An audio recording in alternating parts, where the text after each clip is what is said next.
ஏசையா ஏசையா ரட்சகரே இயேசுவே ஏசையா ஏசையா ரட்சகரே இயேசுவே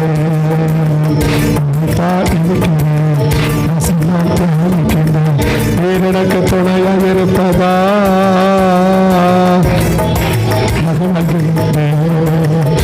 எனக்கு துணையாக இருப்பதா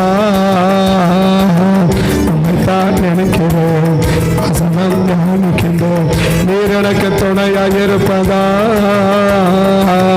நிழலில் அகல்மையில் கேட்டேன் நீர் எனக்கு துணையாக இருப்பதா உண்மைத்தான் நினைக்கிறேன் வசனம் தியானிக்கின்றேன் நீர் எனக்கு துணையாக இருப்பதா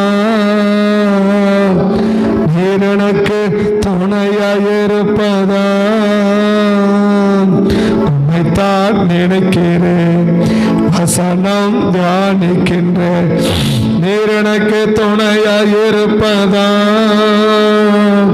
நிழலில் அகமையில் நீர் எனக்கு துணையாக இருப்பதா. ஆண்டவர் ஒரு மனுஷனுக்கு துணையாக இருந்தால் என்ன சம்பவிக்கும்? ஆண்டவர் யாருக்கு துணையாக இருக்க விரும்புகிறார்? ஆண்டவர் யாருக்கு துணையாக இருக்க விரும்புகிறார்? ஆண்டவர் ஒரு மனிதனுக்கு துணையாக இருக்கிறாரா? எனக்கு துணையாக இருந்தால் ஆண்டவர் என் வாழ்க்கையில் என்ன செய்வார்? யாருமே செய்யாததை செய்ய வைப்பார். ஆண்டவர் நமக்கு துணையாக இருந்துட்டார்னா யாருமே செய்யாததை நமக்கு என்ன செய்வார்னா நமக்கு செய்ய வைப்பார். அதுதான் நமக்கு ஆண்டவர் துணையாக இருப்பதற்கு அடையாளம். அது ஒன்று தான் இல்லை, பட் இன்றைக்கு நமக்கு சொல்கிறது ஆண்டவர் நமக்கு துணையாக இருந்தால் யாருமே செய்யாததை நமக்கு ஆண்டவர் செய்ய வைப்பார். அதுதான் ஆண்டவர் இன்றைக்கு நமக்கு துணையாக இருப்பதற்கு அடையாளம். எல்லாரும் செய்கிறது நமக்கும் நடக்குதுன்னா அது ஆண்டவர் துணையாக இல்லாதவங்களுக்கும் நடக்குது, அது நமக்கும் நடக்குது. ஆனால் அதை நம்ம ஒரு பெரிய லெவலாக சொல்லிக்க முடியாது, அது ஒரு பெருசாக நம்ம சொல்லிக்க முடியாது. ஆனால் ஆண்டவர் துணையாக இருந்தால் யாருமே செய்யாததை நமக்கு ஆண்டவர் என்ன செய்வார்னா நமக்கு ஆண்டவர் அதை செய்வார். இதை ஆதியாகமம் 24வது அதிகாரத்தில் நம்ம பார்க்க முடியும். ஆதியாகமம் 24வது அதிகாரத்தில் இந்த சம்பவத்தை என்ன செய்ய முடியும்? நம்ம பார்க்க முடியும். யாருமே செய்யாத ஒரு காரியத்தை என்ன செய்ய முடியும்? நம்ம செய்ய வைக்கிறத நம்ம என்ன செய்ய முடியும்? நம்ம பார்க்க முடியும். ஆதியாகமம் 24வது அதிகாரத்தில் 11வது வசனத்திலேருந்து நம்ம கவனித்து பார்த்தோம்னா 10வது வசனத்தை கூட, பின்பு அந்த ஊழியக்காரன் தன் எஜமானுடைய ஒட்டகங்களில் 10 ஒட்டகங்களை தன்னுடனே கொண்டு போனான். அப்படி கொண்டு போன பிறகு நடக்கிற சம்பவம் 17வது வசனத்திலேருந்து, அப்பொழுது அந்த ஊழியக்காரன் அதற்கு எதிர்கொண்டு ஓடி, தொடர்ந்து கூட வாசிக்கலாம் இல்லையா? தொடர்ந்தே கூட வாசிக்கலாமா? தொடர்ந்து கூட 10வது வசனத்திலேருந்து தொடர்ந்து, பின்பு அந்த ஊழியக்காரன் தன் எஜமானுடைய ஒட்டகங்களில் 10 ஒட்டகங்களை தன்னுடனே கொண்டு போனான்.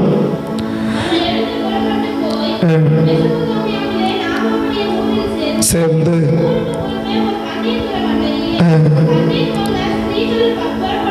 தண்ணீர் மல்ல ஸ்திரீகள் புறப்படுகிற சாயங்கால வேளைகளே தனக்குள்ளே சொல்லிக் கொண்டது என்னவென்றால், என் எஜமானாகிய ஆபிரகாமுக்கு தேவனாய் இருக்கிற கர்த்தாவே, இன்றைக்கு நீர் எனக்கு காரியத்தை சித்திக்க பண்ணி தயவு செய்தருளும்.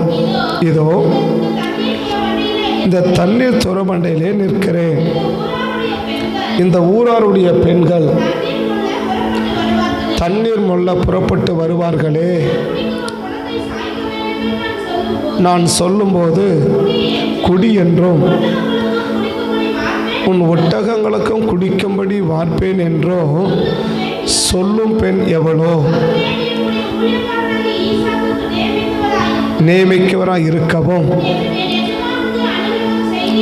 எனக்கு எஜமானுக்கு அனுகிரகம் செய்தீர் என்றும் நான் அதனாலே அறியவும் செய்தருளும் என்றால் அவன் இப்படி சொல்லி முடிக்கும் முன்னே இதோ ஆபிரகாமுடைய சகோதரனாகிய நாகோரின் மனைவி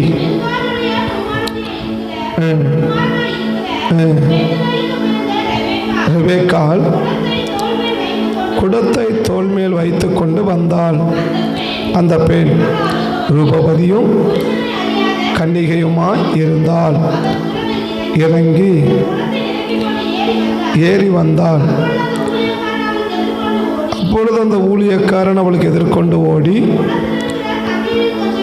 உன் குடத்தில் இருக்க தண்ணீரை கொஞ்சம் குடிக்க தர வேண்டும் என்றாள்.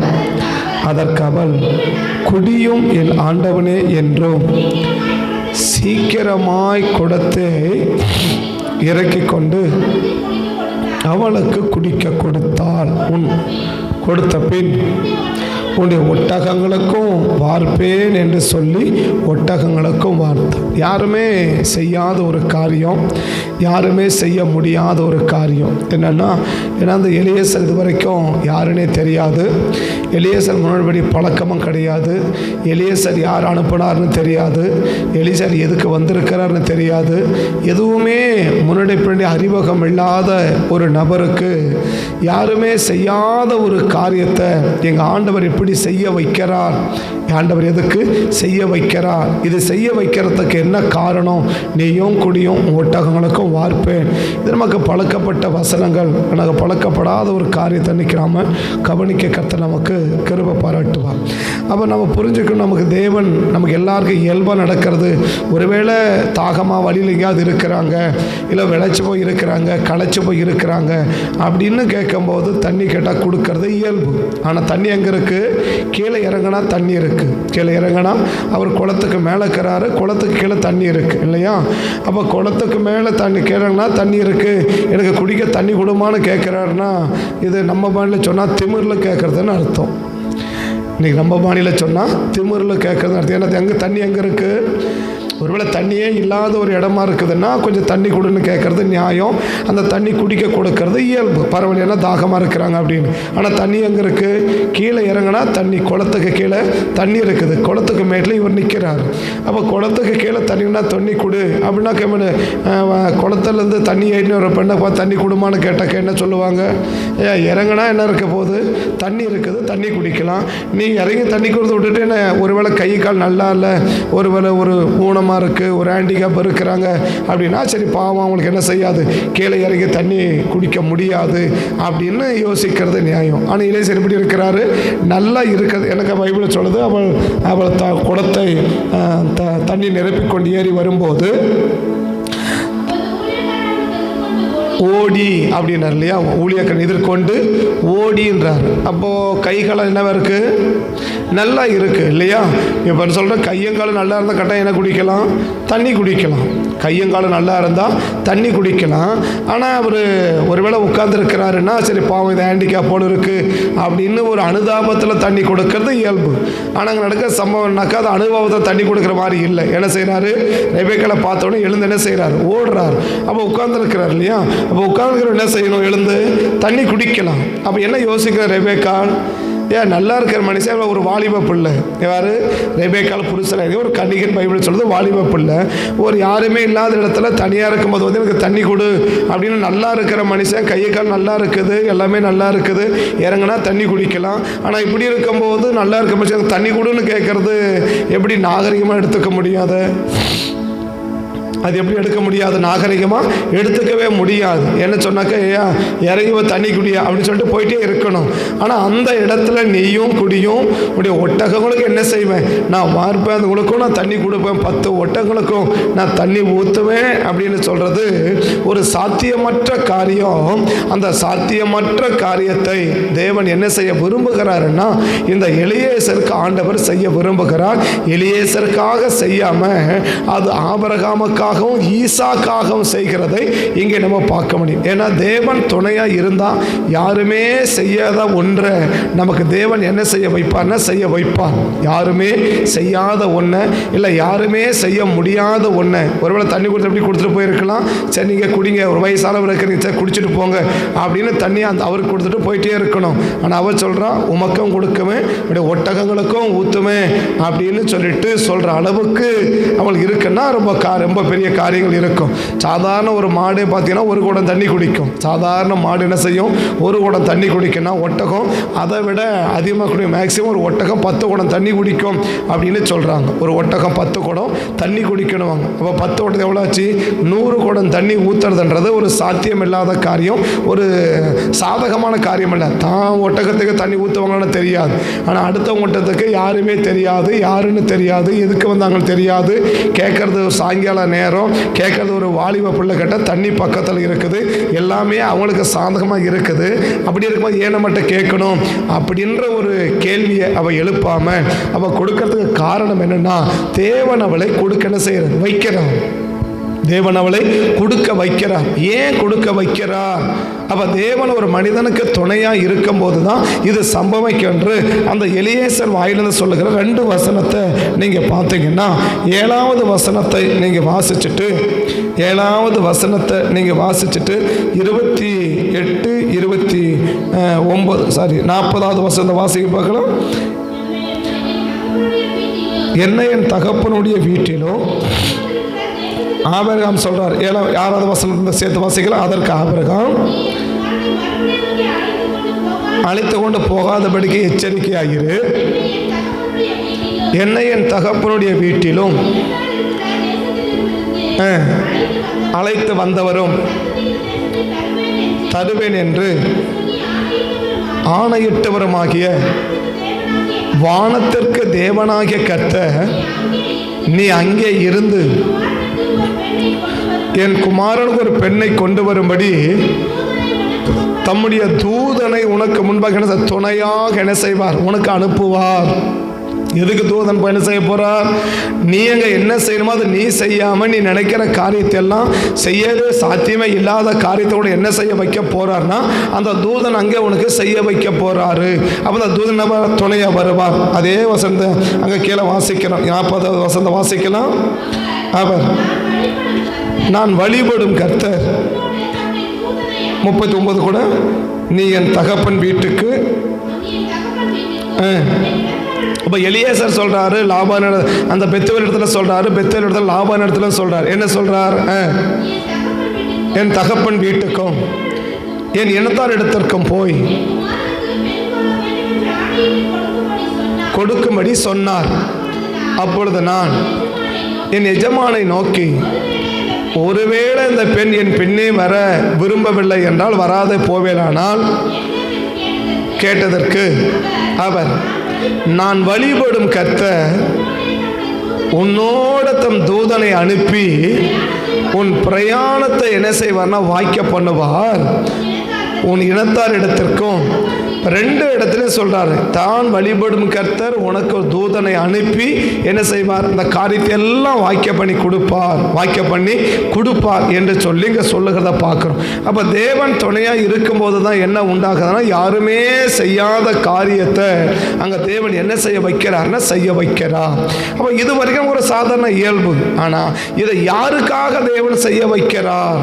இதை யாருக்காக ஆண்டவர் செய்ய வைக்கிறார்? ஏன் இந்த காரியத்தை ஆண்டவர் தூதனை அனுப்பி ஆண்டவர் என்ன செய்யணும்? காரியத்தை வாய்க்க பண்ணணும். எனக்கு நீங்க யாக்கோபுடைய வாழ்க்கையில பார்க்கும்போது லாபானுக்கு நான் ரெபேக்காவுடைய மகன் தெரிஞ்ச உடனே என் எலும்பு என்னுடைய மருமகன் என்ன செய்வார்? அவரை கூட்டிட்டு போவார், பராமரிப்பார், ரொம்ப கவனிச்சுக்குவார். ஏன்னா அவர் யாக்கோபு யாருன்னு லாபானுக்கு தெரிஞ்சு போச்சு. ஆனா எலியேசர் யாருன்னு இதுவரைக்கும் யாருக்கு தெரியாதுன்னா யாருக்குமே தெரியாது. ஆனா அப்படி தெரியாத இருக்கும் போது எல்லாவற்றையும் யாருமே செய்ய முடியாத ஒரு காரியத்தை அங்க செய்ய வைக்கிறதுக்கான என்ன காரணத்தை அங்கே கவனிக்கிறா. அந்த பாடல் வரியில பாடும்போது ஒன்று கவனிச்சோம், உடைய வசனத்தை நம்ம என்ன செய்கிறோம்? தியானிக்கிறோம் என்று. அப்ப யாருக்காக ஆண்டவர் துணையை அனுப்பி யாருமே செய்யாத காரியத்தை செய்ய வைக்கிறாருன்னா அவருடைய வசனத்தை தியானிக்கிறவர்கள். அவருடைய வசனத்தை தியானிக்கிறவர்கள். தியானம் என்பதற்கு பலவிதமான அர்த்தம், பலவிதமான வார்த்தைகள். ஆனா இங்க தியானம் என்று சொல்லுவது தனக்கு சொல்லுகிற வார்த்தைக்கு பணிவது. பணிவது, அந்த தியானம் என்ற ஒரு வார்த்தையினுடைய ஒரு அர்த்தம் என்னன்னா பணிவது. பணிவதுன்னு என்ன பணிவது? அந்த வார்த்தைக்கு தன்னை அர்ப்பணிப்பது, வசனத்துக்கு தன்னை அர்ப்பணிப்பது, வசனத்துக்கு தன்னை ஒப்பு கொடுப்பது. அந்த அந்த அதாவது ஆத்துமாவையும் ஆவையும் ஒருமுகப்படுத்தி தாழ்த்துவது, இல்லை என்றால் அர்ப்பணிப்பது என்று அர்த்தம். அதுக்கு அடிப்பணிவது இல்லை பணிய வைப்பது. என் உடம்ப நான் பணிய வைக்கணும், என் ஆவியை நான் பணிய வைக்கணும், என் எண்ணங்களை நான் பணிய வைக்கணும், என் சிந்தனைகளை நான் பணிய வைக்கணும். பணிய வைக்காத ஒரு நபருக்கு கர்த்தர் ஒரு காரியமே என்னவா வரமாட்டார்னா துணையாக தேவன் வரமாட்டார். இன்னைக்கு ஈசாக்கு யாராக இருக்கிறார் பின்னாடி நம்ம கவனிக்கும் போது அந்த ஈசாக்கை பற்றி சொல்ற ஒரு வார்த்தை என்ன வார்த்தை? 61வது வசனம், 62வது வசனம். ஈசாக்கு தென் தேசத்திலே குடியிருந்தான். அப்பொழுது அவன் லகாய்ரோயி என்னும் துறவின் வழியாக புறப்பட்டு போய் ஈசாக்கு சாயங்கால வேளையில் தியானம் பண்ண. என்ன அன்னைக்கு வேதம் கிடையாது, வசனம் கிடையாது. என்னது? தன்னை முழுவதுமாய் பணிய வைப்பது. தன்னை முழுவதுமா பணிய வைப்பது. பணிய வைப்பதுன்னா ஆராதிக்க வைப்பதுன்னு சொல்லல. பணிய வைப்பதுன்னா சொல்லுகிற வார்த்தைக்கு தன்னை கீழ்ப்படிய வைப்பது, தனக்கு சொல்லப்படுகிற வார்த்தையை ஏற்றுக்கொள்ள வைப்பது. அந்த வார்த்தைக்கு எதிர்த்து நிற்காம, அந்த வசனத்துக்கு எதிர்த்து நிற்காம, அந்த வார்த்தையை புறக்கணிக்காம, அந்த வார்த்தைகளுக்கு எதிர்த்து நிற்காம, அந்த வார்த்தையை புறந்தள்ளி போடாம, பின்னுக்கு தள்ளி போடாம, தனக்கு சொல்லப்படுகிற வார்த்தைக்கு அர்ப்பணிக்கிற, பணிய வைக்கிற ஒரு சுபாவம் இன்னைக்கு யாருக்கு இருக்குதோ அவர்களுக்கு தேவன் என்னவா இருக்க விரும்புகிறார்னா துணையாக இருக்க விரும்புகிறார். இன்னைக்கு பணிய விரும்பாத ஒரு நபர்களுக்கு என்ன விருப்பம் இல்லை என்றால் தேவன் துணையாக இருப்பதற்கு ஆண்டவர் விரும்பவில்லை. இன்னைக்கு பணிவதுனா ஆராதிக்கிறது, அது ஒரு அர்த்தம். அந்த அர்த்தத்துக்கு நான் இப்போ போகல. பணிவது என்ன? எழுத்தின்படி தன்னை பணிய வைப்பது, எதிர்த்து நிற்காம பணிய வைப்பது. இன்னைக்கு எவ்வளோ பேர் நம்ம சொல்லுகிற வார்த்தைக்கு எதிர்த்து நிற்கிறோம், எவ்வளோ பேர் சொல்லுகிற காரியத்துக்கு பணிகிறோம். பணிகிறதும் பணிய வைப்பதும் இன்னைக்கு தேவனுடைய சித்தமா இருக்குமானால் தியானம் பண்ண போறாரு. தியானம் பண்ண லகாய் ரோயி இல்லையா? லகாய் ரோய் அதுக்கு சொன்ன என்னை காண்கிறவர். அப்ப தேவனுக்கு முன்னால தன் என்ன வைக்க விரும்புகிறார்? பணிய வைக்க விரும்புகிறார், பணிகிறவராக இருக்கிறார். அப்ப தேவனாக கர்த்தருடைய சொல்லுகிற வார்த்தை, அப்ப தேவன் சொல்லுகிற அந்த வார்த்தைக்கு பணிகிற ஒரு நபராக இருக்கிற ஈசாக்குக்கு தான் தேவன் என்ன செய்ய விரும்புகிறார்? துணையாக இருந்து அவருக்கு அந்த காரியங்கள் எல்லாம் அவர் என்ன பண்ண விரும்புகிறார்னா வாய்க்க பண்ண விரும்புகிறார். இன்னைக்கு எவ்வளவு பேருக்கு தியானம் பண்ணுகிற அனுபவம் இருக்கு. அந்த தியானம் பண்ண என்ன? பணிவது. பாடி அண்ட் சோல், அதாவது பாடி, அதாவது சரீரத்தையும் மனதையும் பணிய வைப்பது. அது எதிர்த்து நிற்காம சுயம் என்ன செய்யும்? சொல்றதை கேட்காம எதிர்த்து நிற்கும். சொன்ன பிடிவாதம் பிடிச்சு நிற்கும். அந்த பிடிவாதம் பிடிச்சு நிற்காம எதிர்த்து நிற்கிற சுபாவம் இல்லாம அந்த வார்த்தைக்கு பணிய வைப்பது. தனக்கு சொல்லுகிற தேவனுக்கு முன்னால தன்னை பணிவது. கர்த்தர் இருக்கிறார். அந்த லகாய் ரோயி என்ன துறவு? லகாய் ரோயி கர்த்தர் என்னை பார்க்கிறவர், கர்த்தர் என்னை காண்கிறவர். அப்ப தேவன் என்னை பார்க்கிறார். அந்த பார்க்கிற தேவனுக்கு முன்னால தன்னை பணிகிற ஒரு அனுபவம் இன்னைக்கு யாருக்கு இருக்குது? இல்ல கர்த்தரனை பார்க்கிறார், கர்த்தரனை பார்க்கிறான், கர்த்தரனை கவனிக்கிறான், கர்த்தரனை நிதானிக்கிறான், கர்த்தரை நினைப்படார், உற்று நோக்கி கொண்டிருக்கிறான். 130ஆம் சங்கீதம் எல்லாருக்குமே தெரியும். 139ஆம் சங்கீதம் எல்லாருக்கும் தெரியும். என்ன தெரியும்? நான் பேசுறதுக்கு முன்னாடியே என்னது பேசவன்னு அவருக்கு தெரியும். என் உட்கார்தல் அவருக்கு தெரியும், என் எழுந்திருக்குதல் அவருக்கு தெரியும், என் நாவில் சொல் பரவாருக்கு முன்பவே நான் என்னதை பேசுவேன் அவருக்கு தெரியும், என் நினைவுகள் அவர் தூரத்திலிருந்து அறிகிறார், நான் உட்கார்தல் அவருக்கு தெரியும், என் எழுந்திருக்குது எனக்கு தெரியும், நான் கடலின் ஆழத்துக்கு போனாலும் அங்கே அவர் கை இருக்குது, வானத்துக்கு ஏறினாலும் அங்கே அவர் இருக்கிறாரு. இதெல்லாம் எல்லாருக்கும் தெரியும். தேவன் பார்க்கிறான். கர்த்தருக்கு முன்பாக நான் பணிய வேண்டும், நான் பணிவாக நடந்து கொள்ள வேண்டும். கர்த்தருக்கு முன்பாக நான் பணிவாய் நடந்து கொள்ள வேண்டும். கர்த்தருக்கும் கர்த்தருக்கும் கர்த்தருடைய ஜனத்துக்கு முன்பாக இன்னைக்கு எவ்வளவு பேர் பணிவாய் நடந்து கொள்ள வேண்டும் என்று விருப்பம் இருக்கு. கர்த்தருக்கும் கர்த்தருடைய மனிதர்களுக்கு முன்பாக பணிவாய் நான் நடந்து கொள்ள வேண்டும், எதிர்த்து நிற்காம, புறக்கணிக்காம, புரளி பேசாம, புறக்கணிக்காம, நான் பணிவாய் நடந்து கொள்ள வேண்டும். யாருக்கு முன்னாடி? கர்த்தருக்கு முன்னாடி மாத்திரமல்ல, கர்த்தருடைய மனிதனுக்கு முன்னாடியும். கர்த்தருக்கு முன்னாடி ஒரு மனிதன் பணிவது உண்மைன்னா அவன் கர்த்தருடைய மனிதனுக்கு முன்பாகவும் பணிவான். இன்னைக்கு நான் கர்த்தருக்கு முன்னாடி பணிவா நடக்கிறேன். நான் பணிவா நடக்கிறது புரியுது. நான் பணிவா நடக்கிறேன், பணிந்து கொள்ளுகிறேன், பணிவாய் நடக்கிறேன். பணிவனா நான் அடங்கி நடக்கிறேன், அமைதியா நடக்கிறேன். கர்த்தருக்கு முன்னாடி நான் பணிவா இருக்கிறேன், தாழ்மையா இருக்கிறேன், அடங்கி இருக்கிறேன்னு சொல்லி ஒரு நபர் கர்த்தருக்கு முன்னாடி பணிவா இருக்கிறது உண்மைன்னா அவன் கர்த்தருடைய மனிதருக்கு முன்பாகவும் பணிவாக இருப்பான். அப்ப கர்த்தருக்கு முன்பாக ஒரு பணிவா இல்லை, ஆனா கர்த்தருக்கு முன்னாடி பணிவா இருக்கிறேன்னு சொன்னா அது சுத்தமான பொய்ன்னு அர்த்தம். அது சுத்தமான பச்சை பொய்ன்னு அர்த்தம். யாருக்கு முன்னாடி? கர்த்தருக்கு முன்னாடி நான் பணிவா இருக்கிறேன்னா அவன் யாருக்கு முன்னாடி பணிவா இருப்பான்? கர்த்தருடைய ஜனத்துக்கு முன்னாடி அவன் பணிவா இருப்பான், கர்த்தருடைய மனிதனுக்கு முன்னாடியும் பணிவா இருப்பான். இதை ஈசாக்கின் வாழ்க்கையில நீங்க பார்க்க முடியும். ஈசாப்பு எங்க போறாரு? தேவனுக்கு லகாயிரோய்க்கு போய் என்ன செய்யறாரு? அந்த துறவன் வழி அந்த லகாயிரோ துறவை கட்டு போய் கர்த்தரை தியானம் பண்ண போறான். தியானம் என்ன அர்த்தம்? பாடியும் என் ஆத்மாவையும் பணிய வைப்பது, பணிய வைப்பது, என் ஆவியையும் என் பாடியையும்.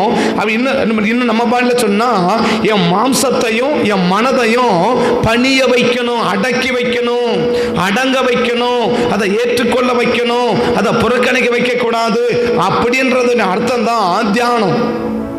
தியானம் ஒரு பெரிய சப்ஜெக்ட், அது நம்ம அங்கே போக முடியாது, அதெல்லாம் நம்ம போகல, அது வேற காரியங்கள், அது இப்போ வேண்டாம். ஆனால் தியானம் பண்ண போறோம்னா அன்னைக்கு ஒரு வசனம் கிடையாது, அன்னைக்கு ஒரு யோகா அவர் பண்ண போகல. என்ன செய்யறான்? என் பாடியும் என் மனதையும் நான் என்ன செய்ய முடியும்? பணிய வைக்க முடியும். என் பாடிய மனது பணிய வைக்கிறதுனால தான் 40 வயசாகும்போது எப்படி இருக்க முடியும்? அமைதியா இருக்க முடியுது. வயசு 40 எப்படி இருக்குது? அமைதியா இருக்க முடியுது. ஏசாவால பணிய வைக்க முடியாது. அவன் என்ன செய்யறான்? அவனா நேரா போனா, அப்பா அம்மா உயிரோடு இருக்கிறாங்க, நேரா போனா அவனே போனான், அங்கே கல்யாணம் பண்ணிட்டு வந்துனே இருக்கிறான், அவ்வளவுதான். ஏன்? அவனை என்ன செய்ய முடியாது? பணிய வைக்க முடியாது.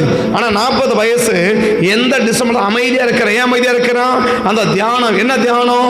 தேவனுக்கு முன்னாடி என் மாம்சத்தையும் என் ஆவியையும் நான் பணிய வைக்கணும். நான் சொல்றேன், சபைக்கு முன்னாடி பணிவாக இருக்கிற எவ்வளவு பேரு சபையை தாண்டின பிறகு அந்த பணிவு இருக்கிறத பார்க்க முடியும். இப்ப ஈசாக்கு எப்படி சொல்லலாம்?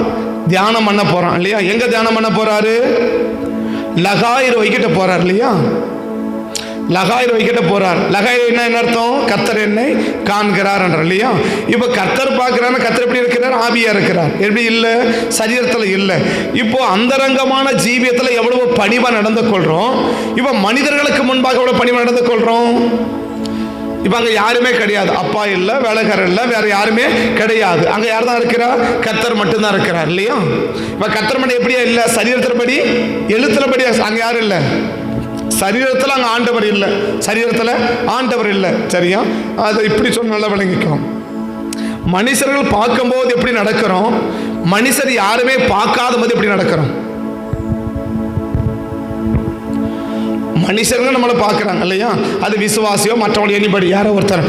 மனிதர்கள் பார்க்கும்போது நம்ம எப்படி நடக்கிறோம், மனுஷர்கள் நம்மளை யாருமே பார்க்கல அப்படின் போது எப்படி நடக்கிறோம்.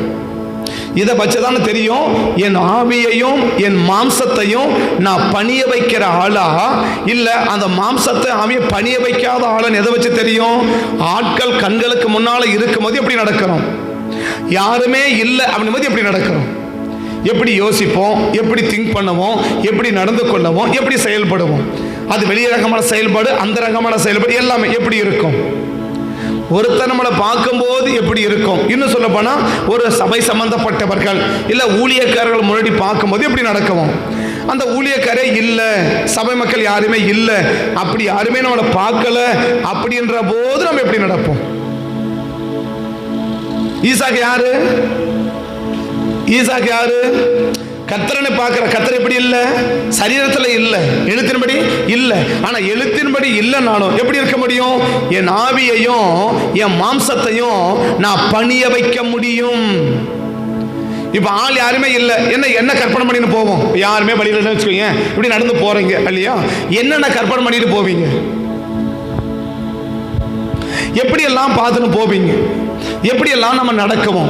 எப்படியெல்லாம் நம்ம செயல்படுவோம்? எப்படி நம்ம ஆக்டிவேஷன்லாம் எப்படி இருக்கும்? யாருமே இல்லை. இன்னும் சொல்ல போனால் சபை சம்பந்தப்பட்டவங்க யாருமே அங்கே இல்லைன்னா அங்கே நம்ம ஆக்டிவேஷன் நம்முடைய செயல்பாடுகளாக எப்படி இருக்கும்?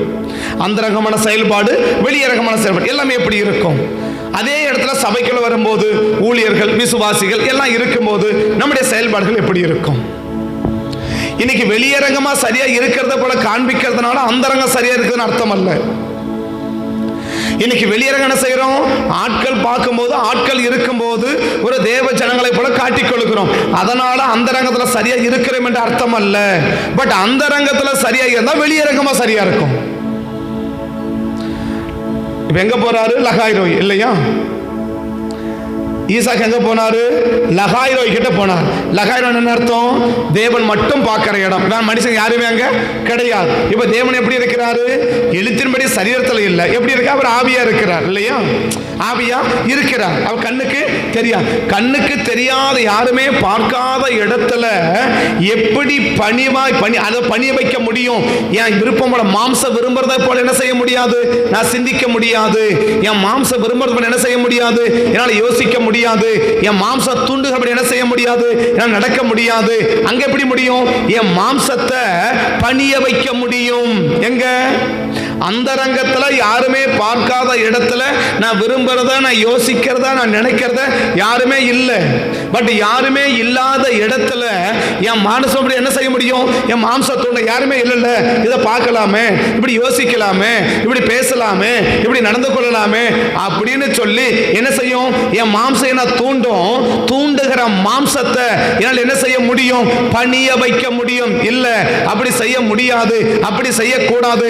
நான் ஒரு தேவனுடைய பிள்ளை, நான் ஒரு ரட்சிக்கப்பட்டவன், நான் ஒரு ஆண்டோடைய பிள்ளை, நான் இன்னாருடைய மகன், நான் ஆபிரகாமுடைய மகன். அப்படி இருக்கும்போது நான் இப்படிதான் நடக்க வேண்டும், இப்படிதான் நடப்பேன் என்று என் மாம்சம் தூண்டுகிறதுக்கு நான் இடம் கொடுக்காம என் மாம்சத்தை என்ன செய்ய வைக்க முடியும்? பணிய வைக்க முடியும். இன்னைக்கு தியானம்னா கையை முடிச்சு உட்காந்துக்கிறது இல்லை. தியானம் நீங்க நிறைய பேர் உட்காந்துக்கிறோம். ஓ, தியானம்னா கண்ணை முடிக்கணும், கையை வைக்கணும், உட்காந்துக்குது. உன் சிந்த உடல அடிக்க உட்கார வச்சிருக்கிறோம் இல்லையா? கையை வச்சு உட்கார்ந்து நிற்கிற உன் சிந்த, உன்னுடைய எண்ணங்கள், உன்னுடைய உணர்வுகள், உன்னுடைய உணர்ச்சிகள், இதை பணிய வைக்கிற பத்தியா? அதுக்கு பேர் தான் தியானம். பாடியையும் பட் சோலின் ஆத்மாவையும், ஆத்மா நான் சொன்னேன் இல்லையா? அறிவு, சித்தம், உணர்ச்சி, மனம் இல்லையா? இதை நாளையும் அடக்கிற பத்தியா? இந்த நாளையும் பணிய வைக்கிற பத்தியா? அதுக்கு பேர் தான் என்னதுனாக்கா தியானம். இப்ப ஈசாக்கு தியானம் பண்ண என்ன பண்ண போறாரு? தனியா இருக்கும்போது வயசு 40 வயசுல இருக்கும்போது ஒரு மனிதன் என்ன செய்ய முடியும்? தன்னை பணிய வைக்க முடியுது. நான் நினைக்கிறேன், என் மாம்சம் தூண்டுகிறபடி நான் யோசிக்க மாட்டேன், என் மாம்சம் தூண்டுகிறபடி நான் நினைக்க மாட்டேன். அங்க கண்ணு பாருன்னு சொன்னா நான் பார்க்க மாட்டேன். யோபா கிட்ட சொல்லுவார் இல்லையா? என் மனது என் கண்ணை பின்தொடர்ந்தது உண்டானால், என் மனசு என் கண்ணை பின்தொடர்ந்தது உண்டானால். நீதிமொழி 31 அதிகாரத்தில் நினைக்கிறேன், யோபு 31 அதிகாரம் நினைக்கிறேன். என் கண், என் கீழே வந்தீங்கன்னா, என் கண், என் மாம்ச, என் மனது என் கண்ணை பின்பற்றினது உண்டானால், என் நடைகள் வலிய விட்டு விலகினதும், என் இருதயம் என் கண்களை எதை பின்தொடரணும்? இதை பத்தி ஏற்கனவே பைபிள் ஸ்டடி எடுத்துட்டேன். ஆனா எதை பின்தொடரணும்? கண்ணு இருதயம் சொல்றபடி கேட்கணுமே தவிர கண்ணு சொல்ற மாதிரி இருதயம் கேட்க கூடாது. பாருன்னு கண்ணு சொல்லும், இருதயம் பார்க்க அனுமதிக்க கூடாது. நான் ஏன் பார்க்கணும்? நான் ஏன் பார்க்க திரும்பணும்? நான் ஏன் பேசணும்? நான் ஏன் யோசிக்கணும்? நான் பண்ண வேண்டிய அவசியம் இல்லையே. இன்னைக்கு ஏன் மனதை என்னால் இன்னைக்கு அடக்க முடியுமா? ஏன் மனதை இன்னைக்கு என்னால பணிய வைக்க முடியுமா? ஏன் சிந்தனையை இன்னைக்கு என்னால பணிய வைக்க முடியுமா? நம்ம சிந்தனையை நம்ம பணிய வைக்கிற பத்தியா? அதுக்கு பேர் தான் தியானம். ஏன் சிந்தனையை நான் அடக்கி ஆளக்கூடிய நபருக்கு தான் இன்னைக்கு தேவன் என்ன செய்ய விரும்புகிறார்னா துணையாக இருக்க விரும்புகிறார். அதனால்தான் நீதிமொழி 16 கடைசி வசனம் எப்படி வாசிக்கிறோம்? எப்படி வாசிக்கிறோம்? நீதிமொழி 16 கடைசி வசனம் எப்படி வாசிக்கிறோம்? எப்படி வாசிக்கிறோம்? பட்டணத்தை பிடிப்பவனை விட பட்டணத்தை பிடிக்கிற பலவானை பார்க்கிலும் உத்தம பட்டணத்தை பிடிக்கிறவனை பார்க்கிலும் தன் மனதை அடக்குகிறவன். அதான் அந்த பணியை வைப்பது. என் மாம்சத்தை நான் அடக்கிறேன் பத்தியா, என் மனதை நான் அடக்கிறேன் பத்தியா.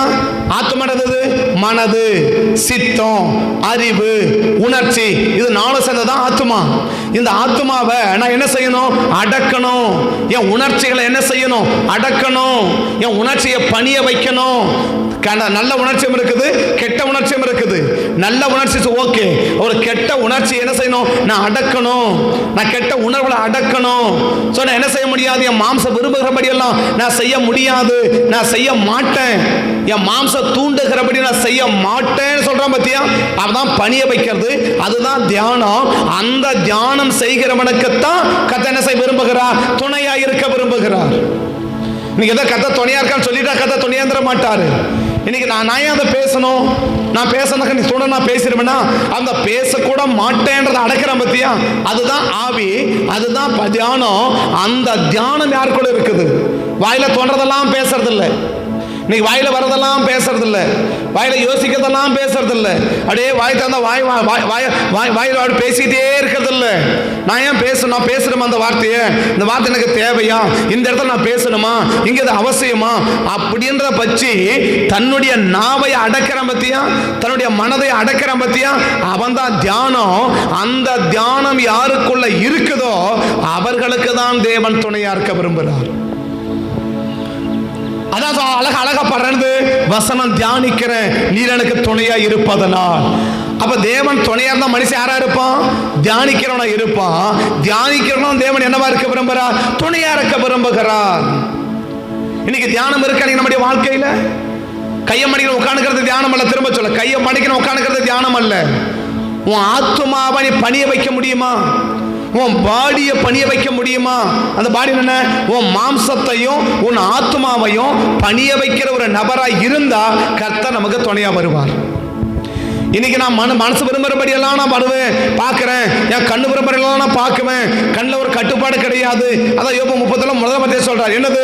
என் கண்ணோட என்ன பண்ணி வச்சிருக்கிறேன்? உடன்படிக்கை பண்ணி இருக்கிறேன். இதான் பார்க்கணும், இப்படிதான் பார்க்கணும், இதை பார்க்க கூடாது, இதுதான் பார்க்கணும், இதை பார்க்க கூடாது, இப்படிதான் பார்க்கணும், இப்படி பார்க்க கூடாது, இப்படிதான் யோசிக்கணும், இப்படி யோசிக்க கூடாது, இப்படிதான் நடக்கணும், இப்படி நடக்க கூடாது என்பதையெல்லாம் என்ன பண்ணி வச்சிருக்கிறேன்? நான் பிடிச்சு வச்சிருக்கேன், அடக்கி வச்சிருக்கிறேன்.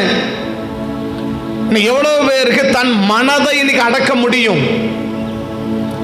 பேசுகிற நாவை இன்னைக்கு எவ்வளவு பேர் அடக்க முடியும்? நான் பேச அவசியம் இல்லை, நான் ஏன் பேசணும்? இதை சொல்ல வேண்டிய அவசியம் இல்லை, நான் ஏன் சொல்லணும்? இங்க போக வேண்டிய அவசியம் இல்லை, நான் ஏங்க போகணும்? இதை பார்க்கணும் அவசியம் இல்லை, நான் ஏன் பார்க்கணும்? அப்படின்லாம் இன்னைக்கு எவ்வளவு பேருக்கு மனதை அடக்குகிற அனுபவம் இருக்கு. அதுதான் தியானம். உன் மனசை நீ பணிய வைக்கலன்னா நீ தியானிக்கிற நபர் அல்ல. தியானிக்காத ஒரு நபருக்கு தேவன் என்னவா இருக்க மாட்டார்னா துணையா இருக்க மாட்டார்.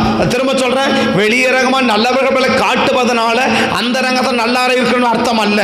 ஆனா அந்த ரங்கத்துல சரியா இருந்தா வெளியரங்கமா சரியா இருக்கும். அப்ப ஈசாக்கு யாருன்னா வெளியரங்கமா சரியா காட்டுறவர் அல்ல. யாரு? அந்த யாருமே இல்ல. எதுக்கு போறார்? என் மனதை, என் சிந்தையை நான் அடக்கணும்.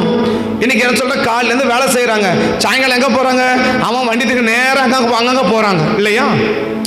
காலையில இருந்து வேலை செய்யறான், ஏதோ ஒரு வேலைக்கு போறாங்க, பண்றாங்க, வேலையை பார்த்துட்டு வராங்க. சாயங்காலம் என்ன செய்யறான்? அவன் வண்டி தூக்கிட்டு ஏதோ ஒவ்வொரு இடங்களும் ஒவ்வொருத்தரும் போறான் இல்லையா? ஆனா இவருக்கு எனக்கு எங்க போறாரு? சாயங்காலம் இஷ்டம் போல போற இடம். சாயங்காலம் என்பது மன விருப்பத்தின் போல போகிற இடம் தான் சாயங்காலம். அப்ப அந்த சாயங்காலம் தான் தேவன் இங்க எங்க போறாரு? நான் மனம் போன போக்குல போக மாட்டேன். நான் எங்க போகுவேன்? என் ஆவிய பணிய வைப்பேன். எங்கது?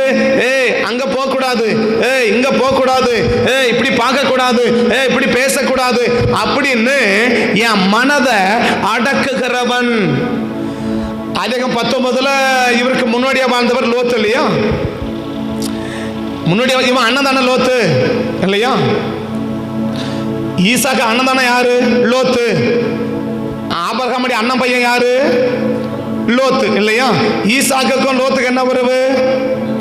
அண்ணன் தம்பி உறவு இல்ல. இவனுக்கு முன்னாடி அண்ணன் இல்ல. இவங்க அண்ணன் சாயங்காலம் எங்க போய் உட்காந்துக்கிறாரு?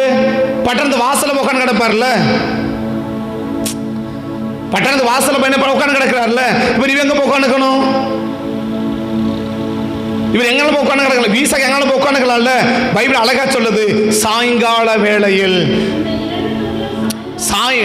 சாயங்காலம் அங்கே சாயங்காலம் தான். இங்க ஈசாக்கு தியானம் பண்ண போறது எப்போதான்? சாயங்கால வேளையில் தான். அப்படின்னா அண்ணன் எப்படி போறாரு? பட் அந்த வாசல் உட்காந்து என்னது, காலையில் வேலை செஞ்சுட்டோம், டைம் பாஸ் என்ன செய்யலாம், அப்படி உட்காந்து பேசலாம், அங்கே ஃப்ரெண்டோட என்ன செய்யலாம், போகலாம். ஃப்ரெண்டுகளோட போகிற நேரம் எப்போ? சாயங்காலம் இல்லையா? மற்ற நேரங்கள் போதெல்லாம் எப்போ? சாயங்காலம் இல்லையா? ஆனால் ஈசாக்கு சாயங்காலம் என்னன்னாக்க, என் இஷ்டம் போல போகிற இடம் அல்ல, கூப்பிடுற இடத்துலாம் போகிற இடம் அல்ல. சாயங்காலம் என் மனதை நான் பணிய வைக்குவேன். அது உட்காந்து பைபிள் படிக்கல, ஏன்னா பைபிள் இல்லை, பைபிள் படிக்கல. ஆனா என்ன செய்யறாரு? தான் மனதை அடக்குகிறா, தான் சரீரத்தை பாடிய அடக்குகிறா, அந்த பணிய வைக்கிறா. ஆவி சொல்றபடிதான் ஆத்மாவும் சரீரமும் கேட்கணுமே ஒழிய, சரீரம் சொல்ற மாதிரி ஆவி கேட்க கூடாது. அதான் பணிய வைப்பது. ஆவி என்பதான அதான் நம்ம தொடர்ந்து வந்து பரிசுத்தனை பார்த்துட்டு வரோம் இல்லையா? ஆவி ஆத்மா சரீரத்தை கவனிச்சதான் ஆவி என்பதான உணர்த்துகிறது. அந்த உணர்வுக்கு இருக்கணுமே தவிர உணர்ச்சிக்கு என்ன செய்யக்கூடாது, நான் மதிப்பளிச்சிடக்கூடாது. என் ஆவி சொல்ற மாதிரி தான் ஆத்மாவும் கேட்கணும், சரீரமும் கேட்கணுமே தவிர சரீரம் சொல்ற மாதிரி என்ன செய்ய கேட்கக்கூடாது. இன்னைக்கு ஆவி கேட்கக்கூடாது, இன்னைக்கு அந்த மனசாட்சி கேட்கக்கூடாது. இன்னைக்கு மனசாட்சி போட்டு அடிச்சாச்சு, மனசாட்சி ஒடிக்காச்சு, அது என்ன செய்ய முடியல, இன்னைக்கு மனசாட்சி செயல்பட முடியல. இன்னைக்கு எவ்வளவு பேருக்கு இன்னும் நம்ம விளங்குற மாதிரி சொல்லணும்னா, எவ்வளவு பேருக்கு செல்ஃப் கண்ட்ரோல் இருக்கு, எவ்வளவு பேருக்கு சுய கட்டுப்பாடு இருக்கு. இப்படிதான் இதுதான் செய்யணும், இப்படிதான் இருக்கணும், இப்படிதான் பண்ணணும், இப்படிதான் பேசணும் என்ற சுய கட்டுப்பாடு எவ்வளவு பேருக்கு இருக்கு? சுய கட்டுப்பாடே இல்லாத ஒரு மனிதனுக்கு தேவன் என்னமாக இருக்க விரும்பலன்னா துணையா இருக்க விரும்பல. சுய கட்டுப்பாடு யாருக்கு? லோத்து கிடையாது. அவர் எங்கால உட்காரலாம், என்ன வேணாலும் பேசலாம் இல்லையா? பேசுறது கூட நான் லோத்துக்கு என்ன கிடையாது, ஒரு கட்டுப்பாடு இல்லை. நான் சொல்றேன், அவன் கேட்கறான், நான் அனுப்ப முடியாத ஒரே வார்த்தை முடிக்கணும். ஏன் 2 பிள்ளைகளை வெளியே அனுப்புறேன், உன்னை யாராவது பேச சொன்னா? அவன் இதை கேட்டானா? அங்க இந்த வார்த்தை தேவையா? ஏன் என்ன கிடையாது? அவர் வாழ்க்கை தியானம் எல்லாம் கிடையாது. அதனால என்ன செய்யுது? எதை வேணாலும் பேசலாம், எப்படி வேணாலும் பேசலாம், எங்க வேணாலும் போகலாம், எங்க வேணாலும் உட்கார்ந்துக்கலாம், எங்க வேணாலும் சாப்பிடலாம், எங்க வேணாலும் தூங்கலாம், எப்படி வேணாலும் இருக்கலாம். இது யாருக்கு? ஒரு தியானம் இல்லாத மனுஷனுக்குன்னா, ஒரு பணிய வைக்க முடியாத மனுஷனுக்கு. உண்மையிலே ஒரு ரட்சிக்கப்பட்ட நபரானா ரோட்ல நின்று ஒரு சாதாரண ஒரு பொருளை சாப்பிட கூட ரொம்ப யோசிப்பாங்க. பொதுவாக என்ன சொல்றேன், ஒரு சாயங்கால நேரத்தில் ஒரு பானிபூரி சாப்பிடலாம்னு போனா கூட ரொம்ப யோசிப்பாங்க. ஏன் இங்க நம்ம சாப்பிடலாமா, நம்ம இங்க நிக்கணுமா? எது?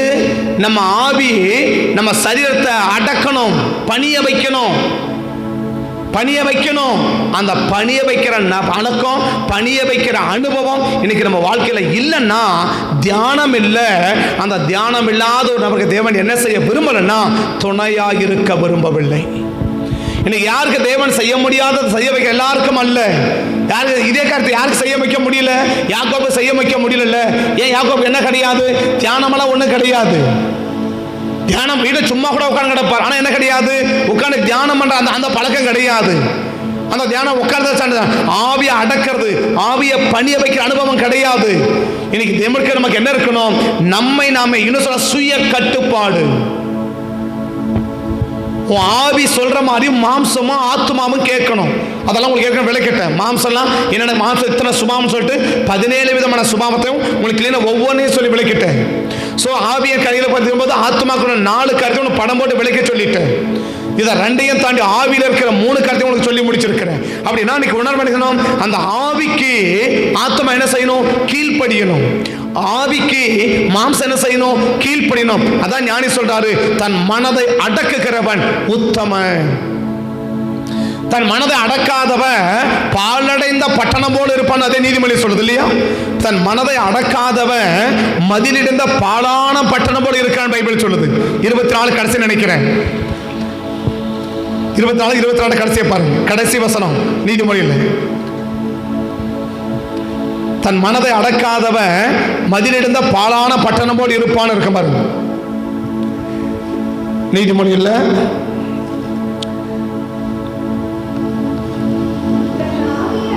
ஆ 25 கடைசி வசனம். தன் ஆவியை அடக்காத மனுஷன் மதிலிருந்த பாலான பட்டணம் போல் இருக்கிறான். தன் ஆவி அடக்காத மனிதன் இன்னைக்கு மாம்சத்தையும் ஆத்மாவையும் இன்னைக்கு பணிய வைக்கணும். இது சொன்ன மாம்ச எண்ணங்களை பணிய வைக்கணும், மாம்ச சிந்தனையை பணிய வைக்கணும், மாம்ச உணர்வுகளை பணிய வைக்கணும். அதை பணிய வைக்கிற ஒரு நபருக்கு தான் தேவன் என்ன செய்ய விரும்புகிறார்னா துணையாக இருக்க விரும்புகிறார். இப்ப ஈசாக்கு தியானம் பண்ண போனது என்ன செய்யுது? தன் ஆவியையும் தன் ஆத்மாவையும் தன் மாம்சத்தையும் தன் ஆவியையும் பணிய வைக்கிறதுன்னு சொல்லிட்டு இல்லையா? பட் சோல் அண்ட் பாடியை பணிய வைக்கணும் அப்படின்னு சொல்லு. அந்த பணிவதற்கு என்ன அடையாளம்? சோ நான் விரும்புகிறபடி அல்ல, சோ தேவன் விரும்புகிறபடி.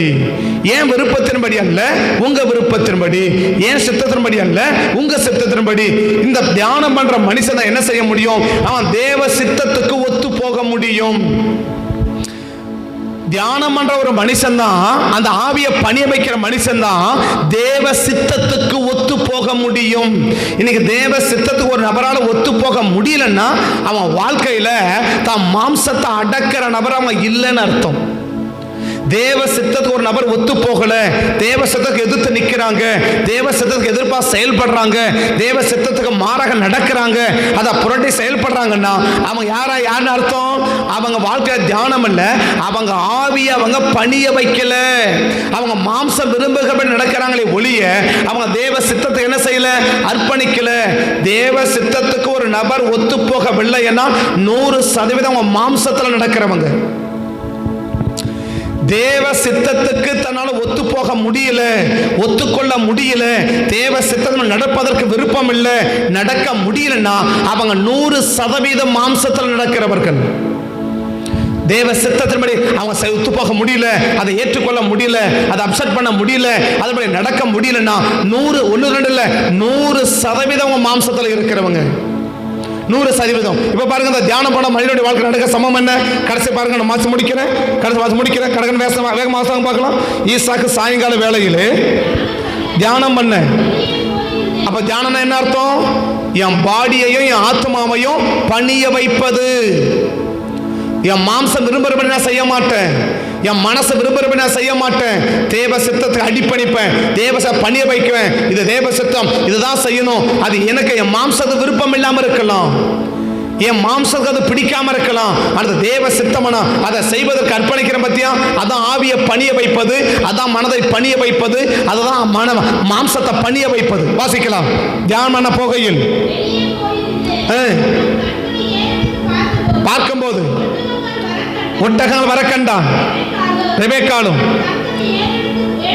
ஏறெடுத்து கண்டபோது அந்த மனிதன் யார் என்று கேட்டால், சொன்ன உடனே ஒட்டகத்தை விட்டு இறங்கி முக்காடிட்டு கொண்டால் தான் செய்த சகல காரியங்களையும் இந்த பெண்ணை பத்தி அவன் ஒன்ன கூட விசாரிக்கவே இல்லை. இந்த பெண்ணு யாரு, என்ன படிச்சாலோ படிக்கலையா, இவளுக்கு அறிவு இருக்கா, திறமை இருக்கா, என்ன இருக்கு, ஒரு மேட்டரும் கிடையாது. என்னது இப்படி சொன்னா தேவ சித்தனை சொன்னாரு, உடனே இது நடந்துச்சு. நான் சொல்றேன், அடுத்த செகண்ட் பைபிள் சொல்லுது, அப்பொழுது ஈசாக்கு எதுக்கு? தன் மனதுக்குள்ள 1000 ஆசை இருக்கு, தன் மனசுக்குள்ள 1000 ஆசை இருக்கு. பட் அந்த 1000 ஆசையை நிறைவேற்றுகிறவன் தியானம் மன்றம் அல்ல. என் 1000 ஆசை அதை தூக்கி குப்பையில போட்டுட்டு இது தேவ சித்தமா இருக்கான், அந்த தேவ சித்தத்துக்கு தன் மாம்சத்தையும் தன் ஆத்மாவையும் பணிய வைக்கிற பத்தியா அவன் தான் தியானம் பண்றவன். இன்னைக்கு எவ்வளவு பேரு நாங்க தியானிக்கிறோம் சொல்றவங்க அந்த வாழ்க்கையில பார்க்கும்போது இன்னைக்கு மாம்சத்தின் விருப்பங்களை அடக்கி வைக்கிறதுக்கு எவ்வளவு பேர் ஆயத்த மக்கள் கூட தெரியல. நாங்க தியானம் பண்றோம், நாங்க தியானிக்கிறோம், ஆண்டவரை ஆராதிக்கிறோம் போறோம், நீ கையை மடிக்கிறோம், மணிக்கணக்கில் உட்கார்ந்து இருக்கிறோமே, அவனுடைய ஆசை எத்தனை பேர் அடக்கி வச்சிருக்கணும்னு கேட்டா தெரியல. மனசுக்குள்ள 1000 கற்பனை இருக்கலாம், மனதுக்குள்ள 1000 ஆசைகள் இருக்கலாம், 1000 விருப்பம் இருக்கலாம்.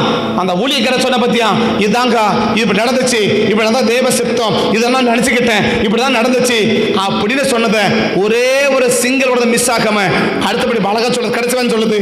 அப்பொழுது ஈசாக்கு தன் தாயாக ஈசாக்கு ரெபெக்காளை அழைத்து கொண்டு தன் தாயுடைய சாராயின் கூடாரத்தை கொண்டு போய் அவளை தனக்கு மனைவியாக்கி கொண்டு அவளை நேசித்தான். அப்ப தியானமனுடைய செயல்பாடு வெளியரங்க எப்படி இருக்குது? அந்தரங்கம் சரியா இருந்தா வெளியரங்கம் சரியா இருக்கும். இன்னைக்கு வெளியரங்கம் சரியா இருக்கிறது போல காட்ட முயற்சிக்கிறோம், முடியாது. ஞானஸ்தான அடையாளம் என்ன தெரியுமா? உள்ளான மனிதனுடைய மாற்றம் தான் வெளியரகமான ஞானஸ்தானத்தின் அடையாளம். இன்னைக்கு நிறைய பேர் ஞானஸ்தானம் எடுத்துட்டு உள்ளான மனசை மாற்ற பார்க்கறாங்க, நடக்காது. உள்ளான மனிதன் உள்ளான மனுஷன் ஏற்படுகிற மாற்றத்தின் அடையாளம் தான் ஞானஸ்நானம். அதனால அந்தரங்கம் சரியா இருந்தா வெளியரங்கம் சரியா இருக்கும். ஈசாக்கு தியானம் பண்ற பாரு, அந்தரங்கம் சரியா இருக்குது, வெளியரங்க வாழ்க்கை சரியா இருக்கு. இதுதான் தேவ சித்தம்னா. அது அப்படியே தன் மனதை பணிய வைக்கிற, தன் மாம்சத்தை பணிய வைக்கிற ஒரு நபராக ஈசாக்கு இருந்தா கர்த்தர் அவருக்கு துணையாக இருந்து யாருமே செய்யாத காரியத்தை அவருக்கு செய்ய வைக்கிறார். யாருமே செய்ய முடியாத செய்யாத காரியத்தை நமக்கு தேவன் செய்ய வைக்கணும்னா நம்ம யாரா இருக்கணும்? இன்னைக்கு தியானிக்கிறவங்களா இருக்கணும். அந்த தியானம் எடுக்க அர்த்தம் என்ன? என் மாம்சத்தையும் என் ஆத்மாவையும் பணிய தேவ சித்தத்துக்கு பணிய வைப்பது தான் தியானத்தின் உண்மையான அடையாளம். உட்கான கையை மடிக்கிற உட்காந்துக்கிறது தியானம் அல்ல. கையங்காலி மடிக்க உட்காந்துக்கிறது தியானம் அல்ல. என் சிந்தை, என் எண்ணம், என் ஐம்புலங்களை அட்டைக்கு உட்கார வச்சு அந்த தேவ சித்தத்தை அர்ப்பணிக்கிறேன் பத்தியா, அந்த அர்ப்பணிப்புக்கு பேர் தான் தியானம்.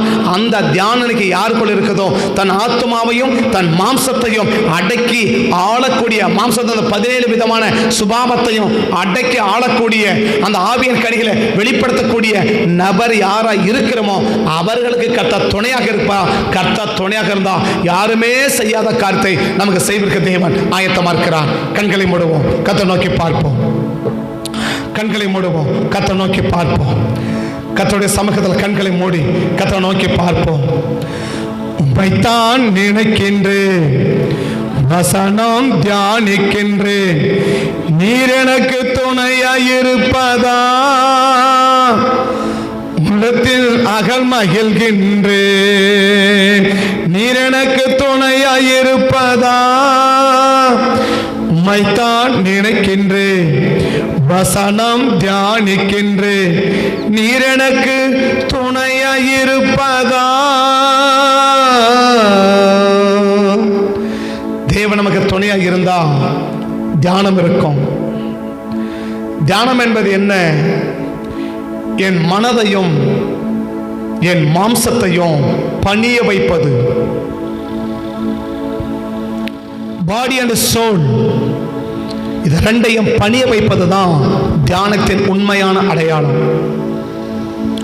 இன்னைக்கு இந்த தியானம் எவ்வளவு பேருக்கு இருக்குன்னு பாருங்க. என் மாம்சம் விரும்புகிறபடியெல்லாம் நான் செய்ய மாட்டேன், அது தேவ சித்தமா நான் பார்ப்பேன். என் மனசை விரும்புகிறபடியெல்லாம் நான் செய்ய மாட்டேன், அது தேவ சித்தமா நான் பார்ப்பேன். அது தேவ சித்தமா இருந்தா என் மாம்சத்தையும் என் மனதையும் ஓரம் வச்சுட்டு அந்த தேவ சித்தத்தை மட்டும் நான் அடி பண்ணிடுவேன். இன்னைக்கு மாம்சத்துக்கு பணிகிறது தியானம் அல்ல. மனசு விரும்புகிறபடியெல்லாம் செய்வது தேவ விருப்பம், சித்தம் அல்ல, அது தியானம் அல்ல. இது ரெண்டையும் வச்சுட்டு கர்த்தருக்கு சித்தமா, கர்த்தருக்கு சித்தமானதை நான் செய்வேன்னா அதுக்கு பேர் தான் தியானம். அந்த தியானத்தை நாம் செய்வதற்கு இன்னைக்கு அர்ப்பணித்தா நமக்கு கர்த்தர் துணையா இருப்பா. அந்த துணை என்ன செய்யும்? யாருமே செய்ய முடியாததை நமக்கு செய்ய வைக்கும். பரிசுத்த பிதாவே, இந்த காலை வெளியில எங்களை அர்ப்பணிக்கிறோம், எங்களை ஒப்புக் கொடுக்கிறோம். யாருமே செய்யாததை நீர் எங்களுக்கு செய்ய வைக்க வேண்டுமானால், யாருமே செய்ய முடியாததை நீர் எங்களுக்கு செய்ய வைக்க வேண்டுமானால் நாங்கள் தியானிக்கிறவங்களா இருக்குன்னா இன்னைக்கு அர்ப்பணிக்கிறேன். என் மனசு விரும்புகிறபடியும் என் மாம்சம் விரும்புகிறபடியும் நான் செயல்பட மாட்டேன் ஆண்டவரே. நான் தனியா இருக்கும் போதும் வெளியரகமா இருக்கும் போதும் நான் தனிமையில இருக்கும் போதும் தேவ சித்தத்துக்கு மாற யோசிக்க மாட்டேன். என் மனசை தூண்டுகிறபடியெல்லாம் நான் யோசிக்க மாட்டேன். என் மனசை தூண்டுகிறபடியெல்லாம் நான் பார்க்க மாட்டேன். என் மனசு விரும்புகிற இடத்துக்கெல்லாம் நான் போக மாட்டேன். பட் நான் எப்படி இருக்கணும்னு என் மனது விரும்புதோ அப்படி இல்லை. என் ஆவி எப்படி விரும்புது, என் ஆத்மாவையும் என் மாம்சத்தையும் நான் அடக்கி பணிய வைப்பதற்கு இன்னைக்கு நான் அர்ப்பணிக்கிறேன். யோபு சொல்ற ஜெபத்தை நானும் செய்கிறேன். என் இருதயம் என் கண்ணை பின்தொடரக்கூடாது, என் கண் தான் என் இருதயத்தை பின்தொடர வேண்டுமே தோழிய என் மாம்சத்தின்படி என் ஆவி பின்தொடரக்கூடாது. ஸோ என் ஆவியின்படி தான் மாம்சம் பின்தொடருமே ஒழிய மாம்சத்தின்படி என் ஆவி பின்தொடர விடமாட்டேன். என் ஆவியை அடக்கி என் மனதை அடக்கி தேவ சித்தத்துக்கு என ஒப்பு கொடுப்பேன் என்று சொல்லி அர்ப்பணிப்போமானால் நமக்கு கர்த்தர் துணையாக இருந்து யாருமே செய்ய முடியாத காரியங்களை நமக்கு செய்வதற்கு கர்த்தர் ஆயத்தமாக இருக்கிறார். அன்பின் பரலோக பிதாவே, ஆஸ்வதிக்கப்பட்ட அந்த காலை வேளையில் ஆண்டவரே துதிக்கிறவையா, இப்படிப்பட்ட பணிய வைக்கிற ஒரு அனுபவம் எங்கள் வாழ்க்கையில கொண்டு வந்து அந்த வளர்ச்சியை நாங்கள் வளர்ந்து எங்கள் ஆத்மாவை எங்கள் மனதையும் எங்கள் ஆவிக்கு பணிய வைத்து தேவ சித்தத்துக்கு பணிய வைத்து செயல்படக்கூடிய நபரா எங்களை மாற்றி எங்களை ஆசீர்வதிங்கப்பான்னு சொல்லி இந்த காலை எங்களை அர்ப்பணிக்கிறோம். எங்களுக்கு எங்கள் குடும்பங்களுக்கும் யாருமே செய்யாத காரியங்களை கர்த்தர் நீங்க செஞ்சு உங்க நாமத்தை மகிமைப்படுத்துங்க. ஒப்பு கொடுக்கிறோம், ஆசீர்வதியும். இயேசுவின் நாமத்தில் வேண்டி ஜெபிக்கிறோம் நல்ல பிதாவே. ஆமென், ஆமென், ஆமென்.